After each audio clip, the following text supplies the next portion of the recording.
నమస్కారం అండి మీడియా మిత్రులందరికీ. నా పేరు నాగండ్ల వెంకట్రావు అండి. నా మీద వచ్చిన అభియోగం నా కుటుంబం ఏది పనిచేయదని ఒక దండమూడికి సంబంధించిన ఒక వ్యక్తి మా మీద ఆరోపణలు చేశాడు. మాకు సంబంధించిన ఆదాయం Pawan Enterprises ice cream shop ఉందండి నా కుటుంబానికి. మా కుటుంబానికి నా వ్యాపారంలో భాగంగా coconut shop Nagandla Venkatrao coconut shop ఉందండి మాకు. దానికి సంబంధించిన నేను కట్టే ఐటీ రిటర్న్స్, ఇండియన్ గవర్నమెంట్కి నేను కట్టే ఐటీ రిటర్న్స్ అండి. ప్రతి సంవత్సరం కూడా ఐటీ రిటర్న్స్ ఫైల్ చేస్తామండి. దానికి సంబంధించి మా కస్టమర్లకు సంబంధించి ఏదైతే బిల్లు బుక్లు ఉన్నాయండి ప్రతి ఒక్కరు కూడా ఎవిడెన్స్తో సహా మా కుటుంబానికి సంబంధించి ఆదాయాలు ఇవ్వండి మాయి. నాకు హైదరాబాదులో సిరి ఆంధ్ర కిచెన్ అనే హోటల్ నుంచి కూడా నాకు కొంత అమౌంట్ వస్తుందండి ప్రతి నెల కూడా. ఇది నా కుటుంబ ఆదాయం. ఎవరైతే దండమూడికి సంబంధించిన ఒక నాయకుడు మా మీద అభియోగం మోపాడో మా కుటుంబం మొత్తం కూడా మేము ఇక్కడ గొట్టిపాడులో ఉండి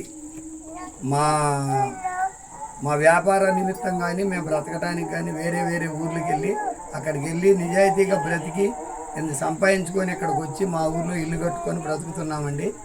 ఆ గ్రామ నాయకుడు ఒక ఛానల్ నుంచి మమ్మల్ని క్యారెక్టర్ అసోసియేషన్ చేసి మమ్మల్ని డబ్బులు డిమాండ్ చేసే క్రమంలో ఇన్ని నెలలు బట్టి మాతోటే ట్రావెల్ అయ్యి మాతోటే ఉండి మా దగ్గర నుంచి ఎంతో డబ్బులు తీసుకొని ఇవాళ మమ్మల్ని దొంగలు అనే క్రమంలో ఒక న్యూస్ ఛానల్ ప్లస్ రాజకీయవేత్తని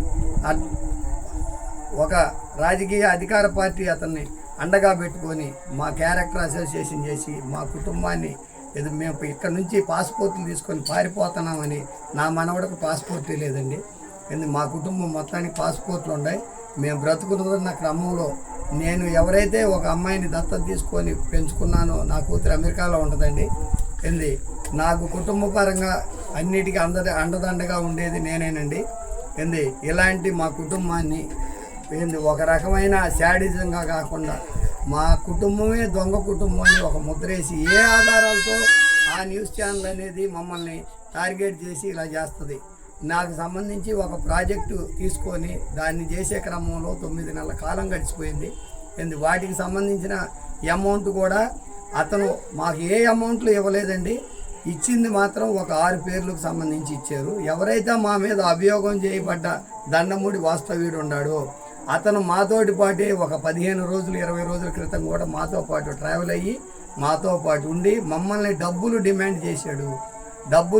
ఈ ప్రాజెక్టుకి సంబంధించి నీకు వచ్చే డబ్బుల్లో నాకు కానీ వాటా ఇవ్వకపోతే నీ క్యారెక్టర్ని నీ కుటుంబాన్ని ఇది చేస్తానని టార్గెట్ పెట్టుకొని మా కుటుంబాన్ని ఇంత నీచంగా ఇంత హీనంగా మాట్లాడాడు.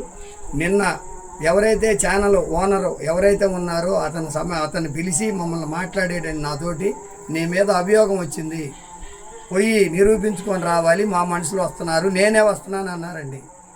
ఎవరికైనా సరే ఒకళ్ళ మీద అభియోగం మోపినప్పుడు రావాలి, వచ్చి అక్కడ ఏం జరిగిందనే చూసుకోవాలి. మీరు పంపించిన వ్యక్తి కూడా చిన్న సామాన్యమైన వ్యక్తి కాదండి. ఒక డిపార్ట్మెంటల్ పర్సన్ను పంపించుకున్నారు, ఐటీ వాళ్ళని పంపించుకున్నారు, మీరు చెక్ చేసుకున్నారు. మా ప్రాజెక్టు జెన్యూన్ ప్రాజెక్ట్ అని చెప్పని అన్ని పర్మిషన్లు దానికి సంబంధించి అన్ని పర్మిషన్లు సెంట్రల్ గవర్నమెంట్ నుంచి అన్నీ వచ్చినాయండి. మాకు అన్నీ చూపించాము, జనం అందరికి కూడా సమాధానం చెప్పాము. మీటింగ్ సక్సెస్ఫుల్ అయ్యి వచ్చామండి. వచ్చి నిన్న అడగటం జరిగితే మిమ్మల్ని డబ్బులే టార్గెట్గా పెట్టుకున్నాం. మీ మీటింగ్ ఏమైపోతే మాకెందుకు, మేము మిమ్మల్ని డబ్బులు డిమాండ్ చేస్తున్నాం. 50 లక్షల రూపాయలు ఇస్తే మీ మీద ఏ న్యూస్ లేకుండా చేస్తాం, లేకపోతే మిమ్మల్ని ప్రతిరోజు మీకు నరకం చూపిస్తామని నిన్న సాయంత్రం పూట కూడా చర్చ జరగటం జరిగింది. దానికి నేను మా పిల్లలు ఉదయం పూట వచ్చి ఏం చేయాలా ఏం అర్థం కాక మేము ఆత్మహత్యలు చేసుకునే పరిస్థితిలో ఉన్నామండి. ఈరోజు మా మీద వచ్చిన అభియోగాన్ని మేము అక్కడ నిరూపించుకొని వచ్చి చూపించిన క్రమంలో కూడా మీరు మాకు 50 లక్షలు ఇస్తేనే మీ కుటుంబాన్ని వదులుతాము, లేకపోతే లేదని ఒక అధికార పార్టీకి సంబంధించిన న్యూస్ ఛానల్ అతను మమ్మల్ని ఏదైతే టార్గెట్గా పెట్టుకున్నాడో మా కుటుంబానికి విలేకరులే సాక్ష్యం అండి. మేము ఎవరి సొమ్ము తిన్నవాళ్ళం కాదు, ఎవరితో మాకు ఇది లేదు. మమ్మల్ని పూర్తిగా ఎంక్వైరీ చేసుకోండి, మేము దానికి సిద్ధం. మా ప్రాజెక్టులో ఎవరైతే మెంబర్స్ ఉన్నారో అందరిని పిలవండి. మేము అందరిని పిలిచి ఎవరైతే మీరు ఎక్కడికి రమ్మంటే అక్కడికి వచ్చి నిరూపించుకోవడానికి మేము సిద్ధంగా ఉన్నాం. మాకు జరిగిన ఈ అవమానానికి మాకు పరిష్కార మార్గం చూపకపోతే మా కుటుంబం మొత్తం ఆత్మహత్య చేసుకుంటాం. ఇందులో ఎలాంటిది లేదండి. ఆత్మహత్య చేసుకోవడం తప్ప మాకు ఇంకో మార్గం లేదు. ఎందుకంటే మమ్మల్ని దొంగలు అన్నారు మా మనవడితో సహా. మాకు దీనికి పూర్తి న్యాయం చేకూర్చాలని మీడియా మిత్రుల సమక్షంగా అందరికీ నమస్కారం చేస్తున్నాను.